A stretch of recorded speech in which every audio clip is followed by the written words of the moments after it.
Israel is seizing land, laying claim to history, and settlers are attacking Palestinians, all at the same time. As a key ancient West Bank site faces takeover and violence spreads on the ground, US President Donald Trump hosts freed Israeli hostages at the White House, calling them heroes. A battle over land, memory and survival is unfolding in real time.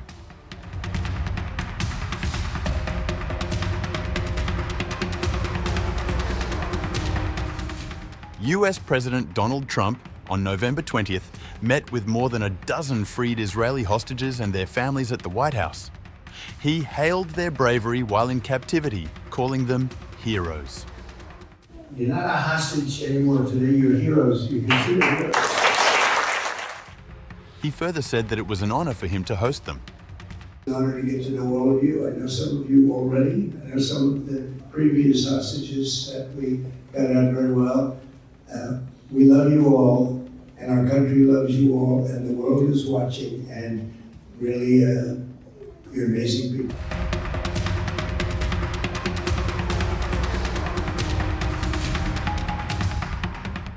Meanwhile, as the Gaza ceasefire hangs by a thread, Israel is preparing to seize parts of a key historical site in the occupied West Bank, according to an official government document, as settlers established a new outpost there overnight.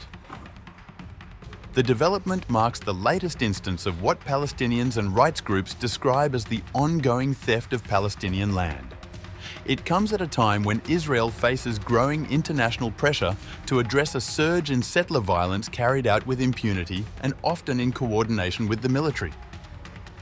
Israel's Haaretz newspaper reported that the plan involves confiscating privately owned lands in the northern West Bank in order to expand and develop the archaeological site in Sebastia.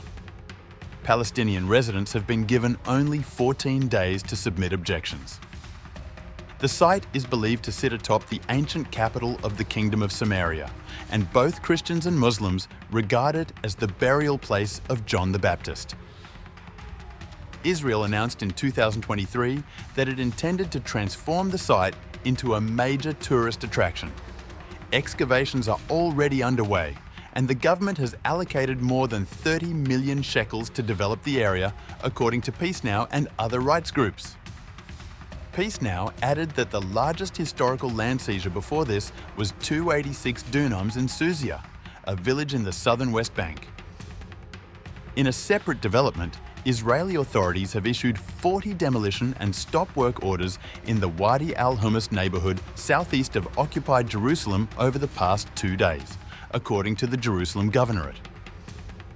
30 demolition orders were issued on November 19th for buildings located outside the separation wall, despite the structures being inside Area A and holding official Palestinian building permits.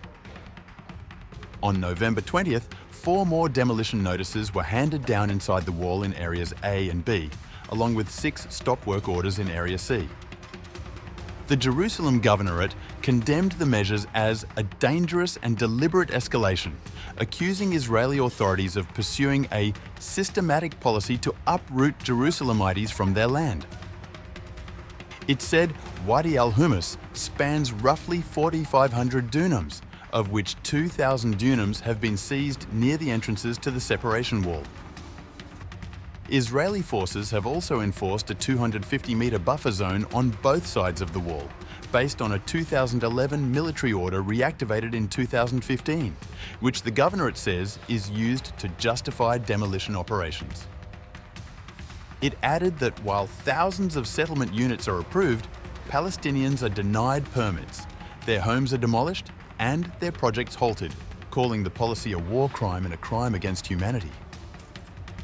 Meanwhile, the Israeli army said on November 21st that its forces had killed 5 Palestinians in Rafah, claiming they emerged from a tunnel within areas Israel occupies in southern Gaza under the ceasefire agreement. The army said members of the Nahal Brigade detected the armed men as they surfaced from underground infrastructure in eastern Rafah. For days, Israeli media have reported that around 200 Hamas fighters are trapped in a tunnel in Rafah, with mediators seeking safe passage.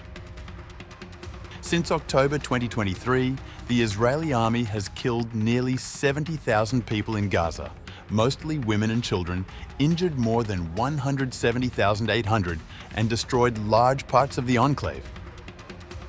UNICEF says at least 67 children have been killed in conflict-related incidents since the pause in hostilities on 10 October, while the WHO has warned that people continue to be killed despite the ceasefire.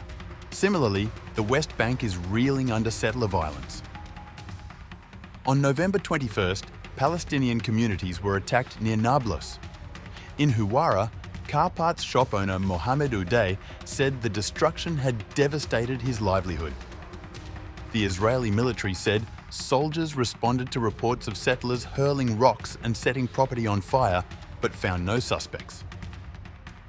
In a rare show of justice for Palestinians, Prime Minister Benjamin Netanyahu said he would meet cabinet ministers to ensure that Israelis involved in attacks on Palestinians are brought to justice, describing the perpetrators as a small extremist group.